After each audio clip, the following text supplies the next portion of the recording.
Olá a todos, sejam muito bem-vindos ao seu podcast Arte de Vencer, um podcast feito especialmente para você, trazendo histórias inspiradoras. E quero agradecer ao Espaço da Audição, nosso patrocinador. O Espaço da Audição é uma empresa de aparelhos auditivos presente em todo o Brasil, com centenas de profissionais. Tenho certeza que tem sempre um próximo de você. Então, se você tem algum problema de audição ou desconfia que tem um problema de audição, busque o Espaço da Audição. Agende um horário com os fonoaudiólogos especializados. Eles têm a melhor tecnologia em produtos e com certeza você vai ganhar muita qualidade de vida. Bom, hoje o nosso papo vai ser muito legal, afinal de contas, no dia que a gente está gravando, a gente tem uma notícia muito bacana para compartilhar com todos vocês também. Mas eu estou com a Flávia Guerra, que é jornalista, crítica de cinema, documentarista, colunista do UOL e também da Band News. Seja muito bem-vinda, Flávia. Obrigada.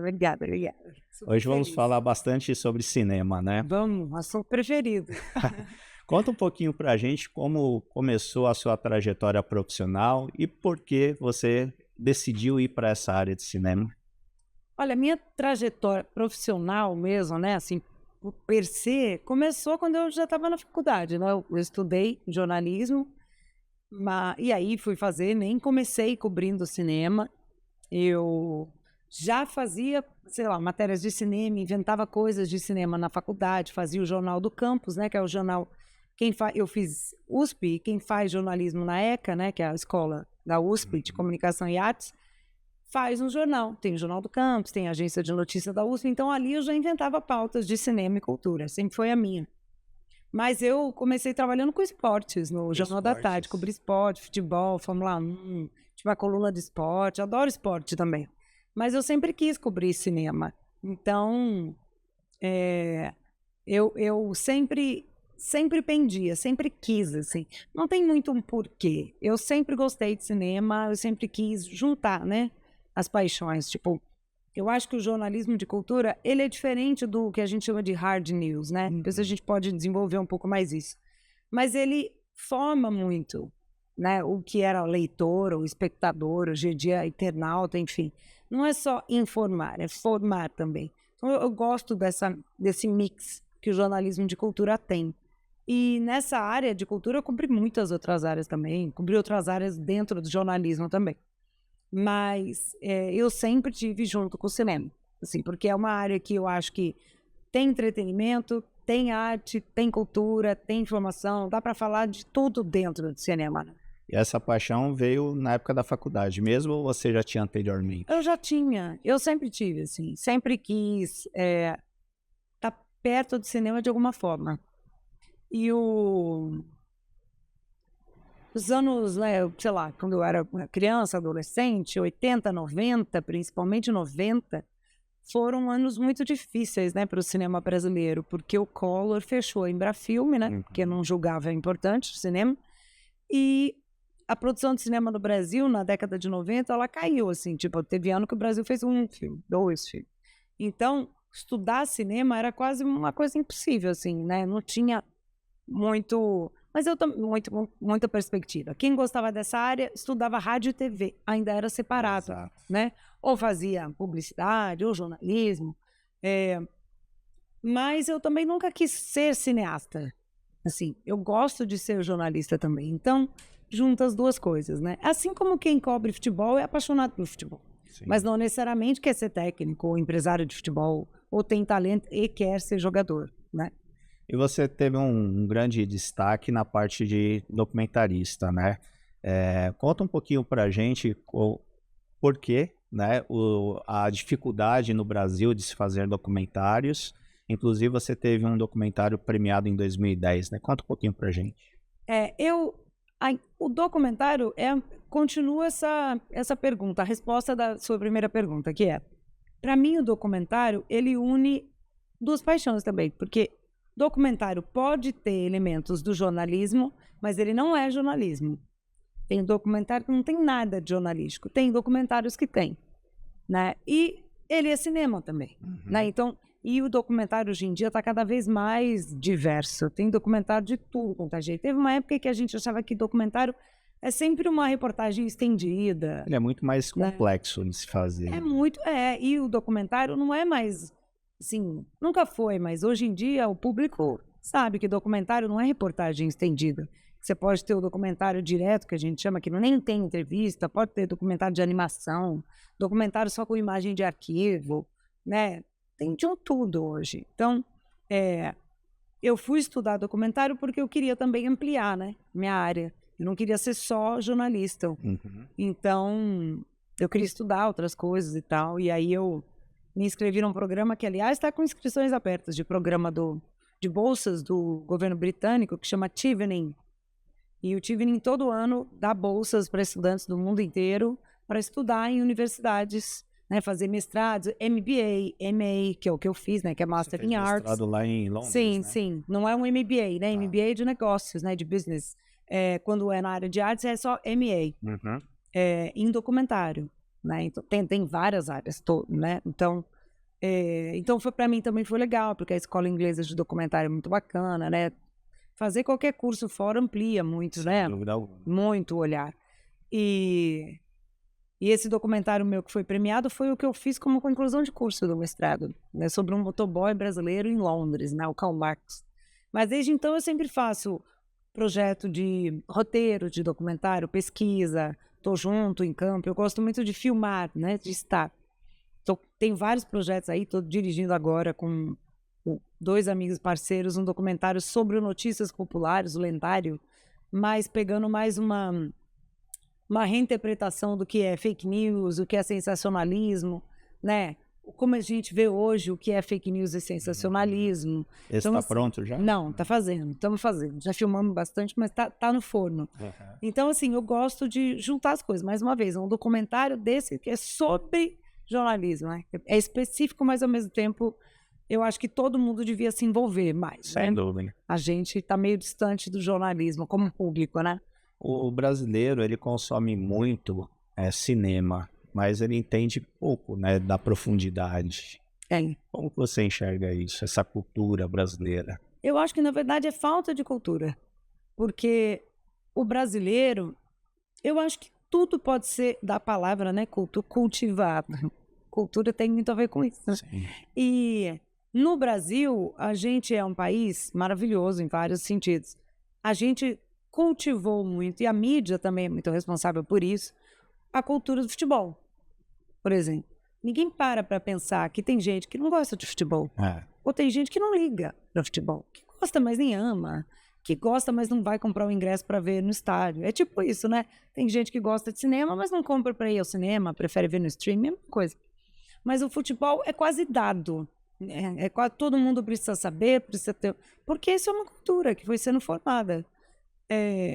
A gente tem um pouco mais de cultura, sei lá, no automobilismo, porque a mídia investiu mais, porque tem patrocinadores que colocam, porque tudo também tem a ver com uma cadeia de comércio, de venda, né? Tudo gira ali.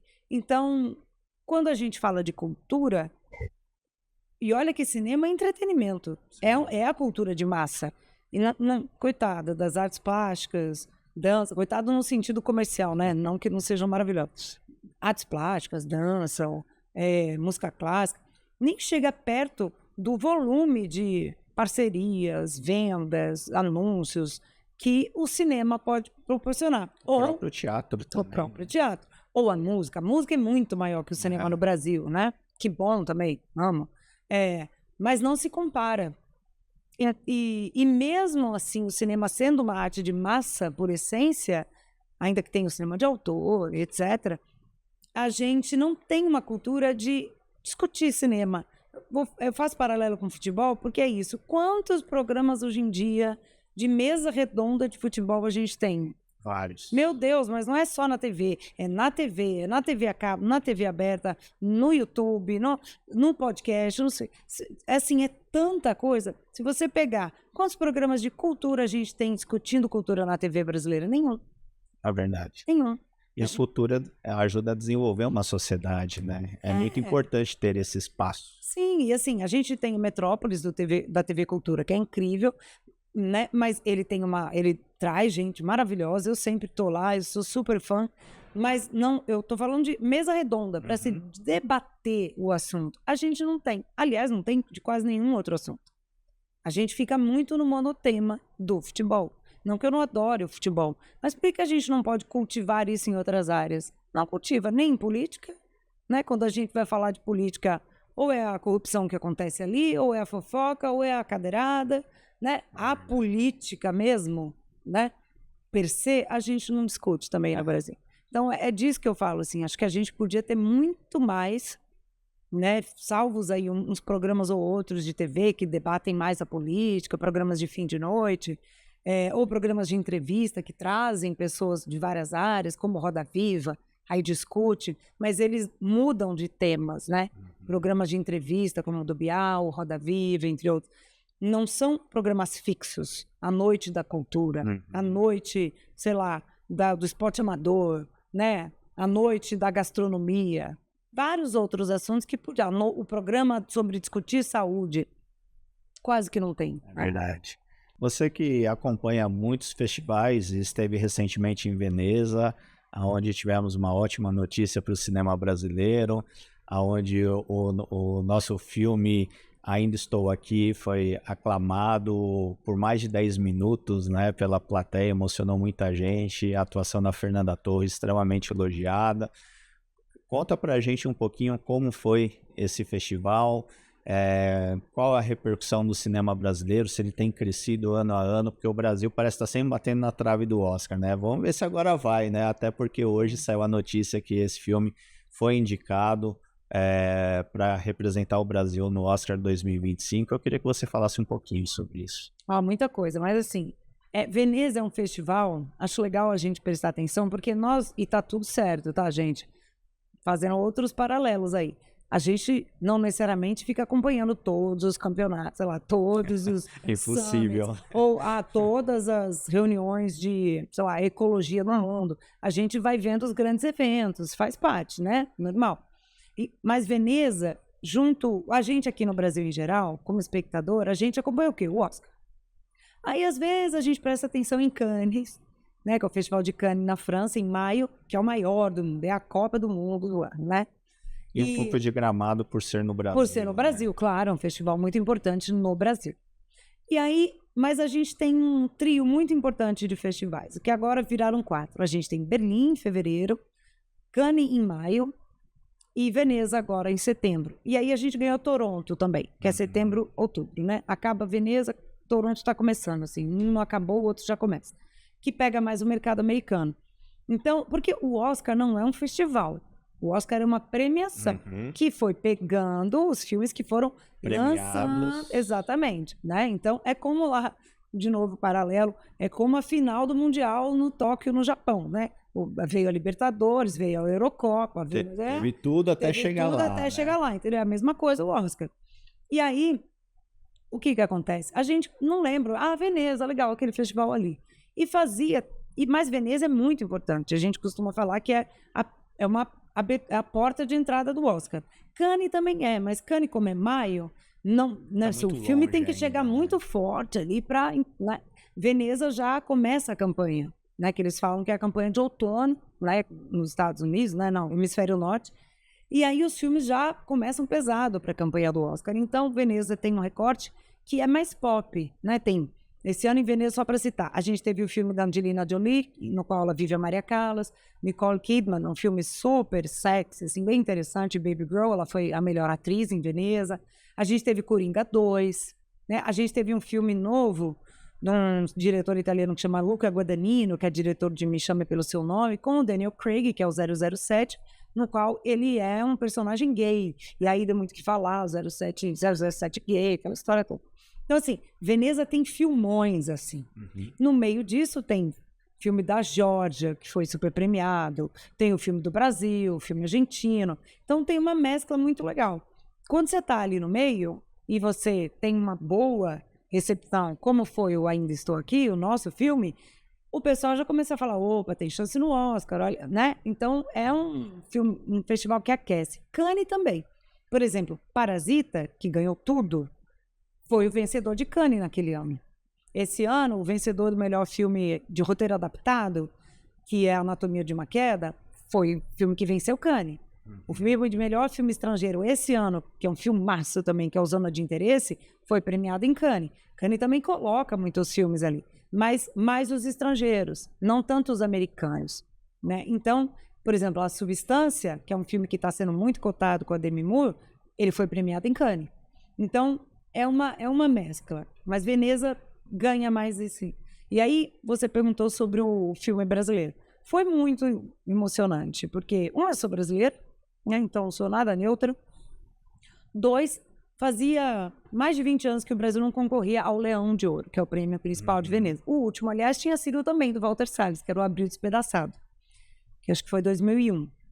Então, tinha muita expectativa, sabe? Aquele clima de festa, a gente tá na Série A. A gente sempre tem filmes nas paralelas, tem várias mostras paralelas. O Brasil sempre tá, não é que ele não tava no festival. Mas essa é a Série A, Série Gold, entendeu? Então, e quando o filme foi exibido, eu assisti com a imprensa. E a imprensa internacional ficou muito emocionada. Eu achei, é só porque eu sou brasileira, a gente ficou emocionada com o filme e tal. Não tinha vários amigos de outros países que também se emocionaram com o filme. Eu falei, que bacana, então acho que o filme tem esse diálogo. Aí eu fui na sessão da noite, que é a de gala. E foi muito emocionante. As pessoas aplaudiram muito, todo mundo chorando no final, né? O Celton Mello muito emocionado, a Fernanda. E eu vi várias pessoas que eram público, porque Veneza também dá para o público comum comprar ingresso, indo cumprimentá-los, sabe, emocionados. Então, dá para ver que é um filme que comunica com o público. E isso é um grande passo para o filme bem no Oscar, né? Porque o Oscar é muito de filmes de público. Sim. Então, eu acho que a gente tem sérias chances a concorrer ao Oscar. Ganhar, eu já não sei. Aí é aquela coisa, quem ganhou a Copa do Mundo? Não sei, nem sempre é o melhor time. Sim, mas temos bons competidores aí. Temos, a gente tem... Aliás, o meu podcast dessa semana, o Plano Geral, é sobre isso. A gente tem um filme que vem muito forte, que vai abrir o Festival do Rio, que chama Emília Pérez. É o indicado da França, foi premiado em Cannes também. É o primeiro filme da história em Cannes a dar um prêmio de melhor atriz para uma atriz trans, uma espanhola. Mas foram várias atrizes que ganharam, e duas delas, uma é a Zoe Saldanha, a outra é a Sofia Gascon, né? A outra é a Selena Gomez. Então, atrizes muito hollywoodianas que vem forte aí. O filme é falado em espanhol e a premissa dele é maravilhosa, eu vou resumir. O filme fala da história de um sicário, né? Um chefão do tráfico mexicano, super sangrento, sanguinário, que um belo dia contrata uma advogada, que é a Zoe Saldanha, para acompanhá-lo no processo de ressignificação de gênero. Ele vai se tornar uma mulher. Ele sempre se sentiu uma mulher e é um jeito dele deixar aquela vida de crime. E ele volta como a Emília Pérez, né? É uma premissa muito louca, é passado no México e, além de tudo, é um musical. É um filme muito arriscado. Tem várias horas que você diz, vai dar muito errado. E não dá muito certo. Então, é um filme super forte. Tem outros concorrentes fortes aí. A Itália está para nomear o seu filme. A gente tem, como eu falei, o filme da Geórgia, que foi premiado, que é um filmaço, que chama Abril, foi premiado em Veneza. Então, assim, a gente tem ótimos filmes e que estão aí nessa briga pelo Oscar. Mas, dentro dessa briga, se eu olhando aqui, eu vejo uma vaga para o Ainda Estou Aqui tranquilamente. Porque o filme é bom, ponto. Não é só porque eu sou brasileiro. Ele se comunica com o público internacional, ele é do Walter Salles, que é um diretor que tem projeção, já concorreu ao Oscar, nosso último, aliás, concorrente, né, Central do Brasil, desde 96 a gente não concorre, né? Cidade de Deus concorreu depois, mas em categorias principais, não na categoria filme internacional. Tem Fernanda Montenegro fazendo uma ponta, que já concorreu ao Oscar. Chegamos perto. Né? E a Fernanda Torres vem sendo muito elogiada pela mídia internacional. Então tem um combo aí que dá força. Pode dar liga, né? Eu acho que entrar entre os 5, ele tem toda a chance. Vencer aí. É outra história. É outra história. E o que você acha que falta para o Brasil vencer um Oscar? Falta isso. Falta filmes que têm esse combo, porque é um combo, e a máquina de fazer as pessoas saberem que o filme existe. Marketing. Marketing no melhor sentido da palavra. Fazer nossos filmes serem colocados nos mercados. Vender nosso filme internacionalmente. O filme é um produto. como qualquer outro, como um livro também é, né? Como é que você faz um escritor brasileiro ser lido? Tem que lançar o livro no país. Se você não lança um Paulo Coelho em espanhol, eles não vão ler em português, né? Se você não traduz ele para as línguas, se você não tem uma venda, se ele não está à venda, né? Tem que vender. Então, assim, eu acho que o que falta para a gente é esse poder, né? Ou poder de, primeiro, ter políticas públicas, sim, que estão sempre investindo no cinema. Aí eu vou fazer uma parte aqui, tá? Que é uma parte importante, eu vou ser breve. A gente tem muito essa discussão, porque o cinema não deve depender do Estado, é o livre mercado. Não é sobre isso. A gente tem grande produção, você mesmo diz, o streaming produzindo com a verba própria, a gente tem filmes comerciais. A questão é, todas as indústrias no Brasil têm subsídios. A automobilística tem subsídio. Sim. A telefônica tem subsídio. Todos os grandes segmentos. Todos os grandes segmentos. O agronegócio tem subsídio. Quando a gente fala das leis de incentivo à cultura, são subsídios da área. Todas as outras áreas têm. Por que a cultura é tão atacada? Como se ela não devolvesse para o país. Eu acho que porque existe uma ignorância do brasileiro. Não é má fé. É ignorância mesmo. Né? Assim como eu ignoro o agronegócio. Né? Então, eu não vou ficar criticando para sim, para não, que é uma área que eu não domino. Mas a cultura, todo mundo consome. Sem dúvida. Assim como o futebol, todo mundo é técnico de futebol durante a Copa do Mundo, né? Todo mundo sabe tudo. Então, acho que a gente tem que entender melhor o que são essas leis de incentivo e o que é também patrimônio imaterial. Nem todo filme é feito para dar dinheiro, nem todo livro é feito, mas ele dá muito simbolicamente. Essa semana, vou dar um exemplo. Essa semana está rolando o Festival de San Sebastián, que é um festival muito importante. Ele é um B+, vamos dizer assim, na Espanha. Ele é bem importante. E a Cate Blanchett foi homenageada, ganhou um prêmio lá pela carreira. Na coletiva, nos negócios e no agradecimento, ela disse que ela tem se inspirado muito em Clarice Lispector. Só se fala nisso na galera que é cinéfila, no Instagram, você procura lá, tá lá. Cate Blanchett falando que acha a Clarice Lispector uma escritora incrível, uma autora maravilhosa. Então, assim, se não tivesse Clarice em inglês, sendo vendida no mercado inglês, australiano, que a Cate é australiana, né? Americano, a Cate não ia ler em português. Entende? Então, assim, a gente é uma indústria bilionária, a nossa literatura, infelizmente não gostaria que fosse, mas é uma indústria que também devolve para o país esse tipo de valor? Sim. Sem dúvida. Eu acho que a indústria cinematográfica, ela precisa de mais incentivos porque a gente consegue levar o Brasil para o mundo, de todas as nossas virtudes. Eu acho que isso alavanca turismo. Quem nunca quis conhecer os Estados Unidos em função de um filme? Quem nunca quis, numa viagem, conhecer um local que rodou tal filme? Então, ele promove absolutamente tudo dentro de uma cultura de um país, né? Então, eu acho fundamental que o Brasil leve o nosso melhor, toda a nossa cultura, tudo que a gente tem de bom para o mundo, assim como nós estamos recebendo agora os coreanos também, e a gente está mudando um pouco o olhar sobre algumas coisas. Então, eu acho fundamental usar essa parte da cultura para levar o que é o nosso Brasil, que tão pouca gente conhece, na verdade. Mas eu concordo plenamente. E não é só histórias que são propagandas boas do Brasil. Porque, por exemplo, quantos filmes de gangster violentos você já viu sobre Nova York? Não é só comédia romântica que faz você querer conhecer Nova York. Exato. Não é verdade? Né? Taxi Driver, um filme violentíssimo, Nova York horrorosa, do Martin Scorsese, mas fez muita gente se apaixonar por Nova York, Chicago, né? Enfim. Então, a Cidade de Deus é um filme que criou imaginário sobre o Brasil. Mas o cara vê o Cidade de Deus, aí um dia aparece outro filme brasileiro lá, ele vai dizer, eu gostei de um filme brasileiro, deixa eu ver esse. Gostei desse, deixa eu ver o outro. Vai puxando. É assim que se puxa, né? Então, eu concordo com você. E o cinema, ele não é só turismo, é música, é moda, né? É literatura, que às vezes a pessoa descobre que o filme foi baseado num livro que amou, é muita coisa. Então, como você enxerga essa entrada da inteligência artificial, quanto você acha que isso pode tirar essa autenticidade hoje, essa parte da criatividade? Quanto você acha que isso pode interferir a indústria cinematográfica? Eu acho que a gente ainda vai descobrir direitinho como é que vai interferir, porque Eu acho que os grandes produtos, qualquer filme, jornalismo, um texto, uma música, ela não é feita pela inteligência artificial, porque tem a fagulha ali da imperfeição, né? O ser humano é imperfeito. Perfeito é ser imperfeito. Então, assim, claro que você não vai falar, eu vou jogar para gênios, tá? Você não vai falar que um Vivaldi, um Bach é imperfeito.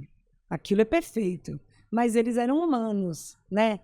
Não eram máquinas de produção em série. Sim. De toda a obra deles sai uma obra-prima, outra, né? Para citar aqui o filme da Angelina Jolie, a Maria Callas. Maria Callas era perfeita no palco, mas ela não era uma máquina, ela tinha um monte de outros defeitos. E o filme mostra isso, a personalidade difícil que ela tinha. Então a máquina, ela é perfeita. E não necessariamente a gente precisa de filmes perfeitos, entende? Então, eu acho que isso a gente ainda vai entender. Eu tenho um amigo, o Léo Sakamoto, que é jornalista, meu amigo de faculdade, dá aula na PUC. E eu brinquei, ele dá aula, eu falei outro dia, Léo, como é que você está fazendo com esse negócio de o texto que o aluno faz no chat GPT? Como é que você sabe que não é? E ele até brincou, ele falou, ó, quando é perfeito demais, eu já sei. Entende? Porque é isso. Às vezes você não vai ser perfeito na forma, mas você tem uma ideia genial. Eu não sei ainda mesmo, sou totalmente ignorante, se a inteligência artificial ela consegue ser genial numa ideia, mas não escrever tão bem numa ideia que é genial, precisar lapidar, precisar trabalhar, entende? Então eu acho que na arte de contar histórias, isso é sentido. Talvez a inteligência artificial vai ajudar a fazer um esqueleto prévio de um roteiro. Talvez até acelere o processo. Isso, né? Mas fazer o processo todo... É difícil. De excelência, eu acho que ela ainda vai continuar sendo humana. Espero. Tem que ser, né? E você comentou sobre um filme que tem tido uma repercussão muito forte, até para concorrer ao Oscar no ano que vem, que é A Substância, com Demi Moore, que é bastante interessante até a história. Afinal de contas, é aquela luta que acho que toda a sociedade tem em cima das questões do envelhecimento, de uma sociedade que cobra sempre uma jovialidade. Como você enxerga esse filme? Você enxerga como um grande candidato ao Oscar? Eu acho, assim, eu não sei se esse filme ganha o Oscar, porque não vou contar muito aqui para quem ainda não viu, mas ele passa ali no gênero, né? O que a gente chama de gore. Gore é aquele tipo de filme de horror em que o sangue joga na cara, né? Né? Mas ele não é um filme de horror.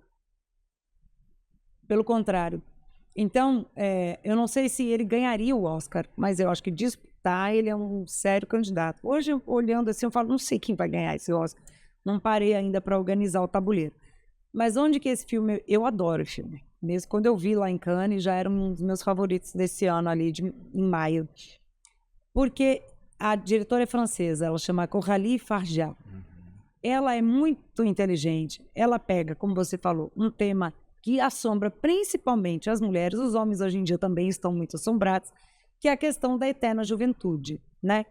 Então, o que acontece ali? A Demi Moore faz uma apresentadora de um programa de fitness na TV. Gente, é a Demi Moore. Ela tá com 61 anos, tá gatérrima, saradérrima, lindésima. Como que você vai virar para uma mulher como a Demi Moore e falar, você tá velha demais, caída e tal, para um programa de fitness? Mas ela, na história, ela completa 50 anos. E no dia que ela completa 50 anos, o chefe da TV em que ela trabalha chama ela para almoçar, é o Dennis Quaid, e diz, não, porque quando você chega nos 50, acaba. Aí ela fala, mas acaba o quê? Acaba. E ele não fala o que acaba, apenas acaba. Tipo, sua vida acaba, entendeu?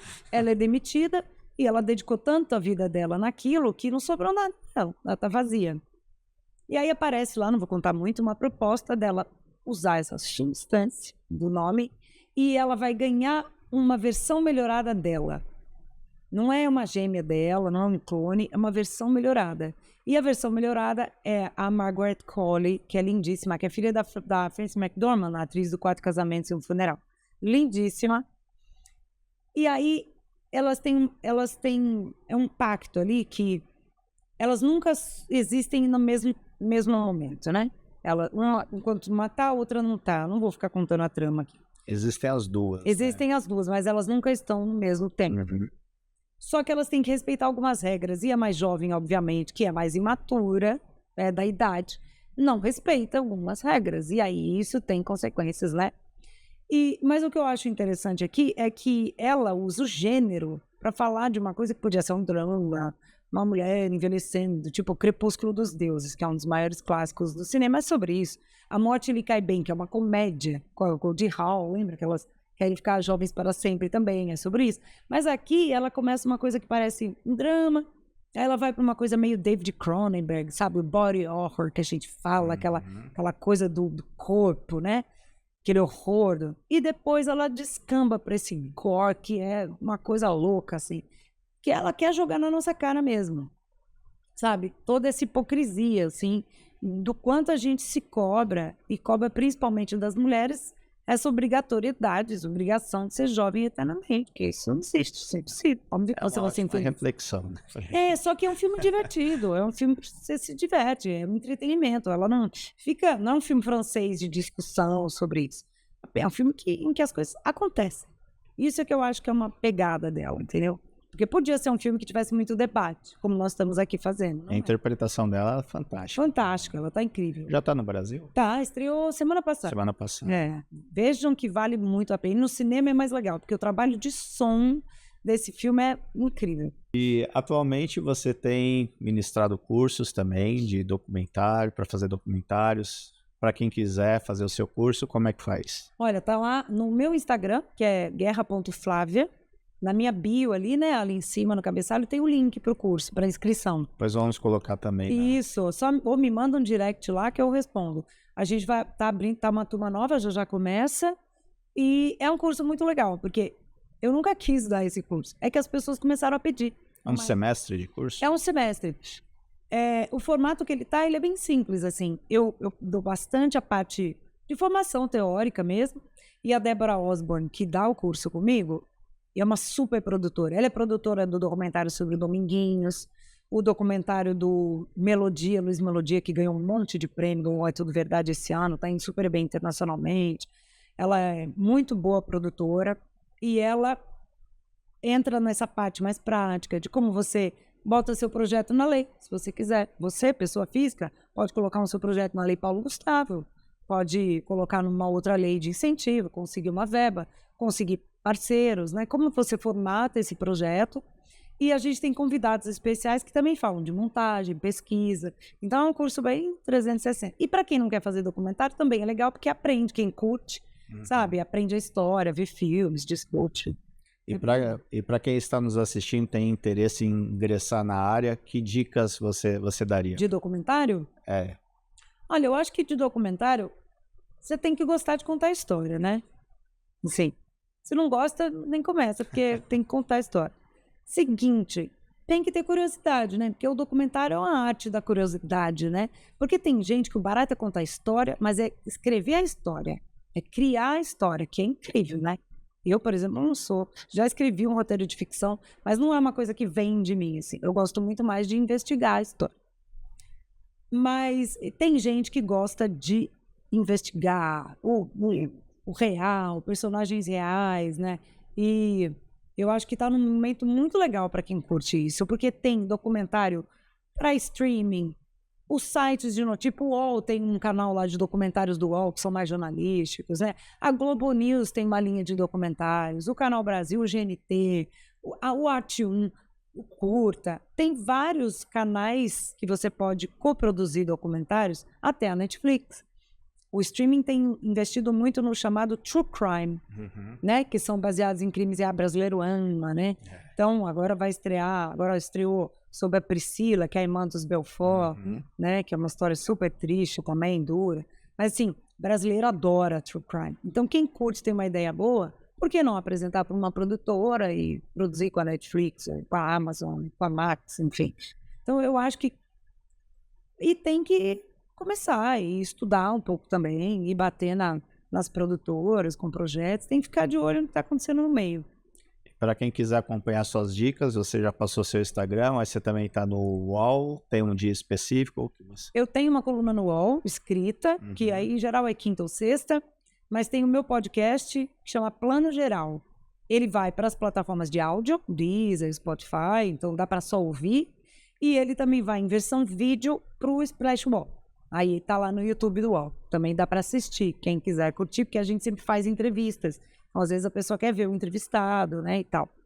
E eu sou colunista também da Band News FM. Então, toda quinta-feira, 10h40 da manhã, 10h30, 10h40, eu também dou as dicas de cinema lá. E outras coisas por aí. Legal. Uma última mensagem para quem está nos assistindo. Gente, vá ao cinema. Eu só digo isso, assim, porque só o ato de ir ao cinema, você já movimenta tanta coisa na sua cidade que tem cinema. Mas tem cidades que não tem cinema, mas vai rolar um festival de cinema ali, uma mostra de cinema no centro cultural local, um Sesc na cidade vai ter uma mostra. Eu acho que a gente, com a era digital, tem muita coisa boa, mas tem uma coisa essencial que a gente não pode perder, que é o social, né? O coletivo. E o teatro voltou cheio, os shows estão cheios, o cinema agora está retomando, mas demorou muito mais para retomar. Eu adoro streaming, adoro ver filme em casa, filminho gostoso, um dia que está chovendo, mas eu acho que é um pouco de cada coisa, sabe? Você não ouve música em casa, mas quando seu super músico vê Mariah Carey vir para o Brasil, a pessoa quer ver a Mariah Carey vivo. Né? Claro que o cinema você não vê ao vivo, mas a Mostra de Cinema de São Paulo, muita gente vê. Um monte de realizador que está aqui que você pode até bater um papo com a pessoa. Então, eu diria, vamos ao cinema. Que legal. Se você gostou desse conteúdo, não esqueça de dar o seu curtir. Comenta também, coloca aí os seus filmes favoritos. Se você pretende ir no cinema no final de semana também.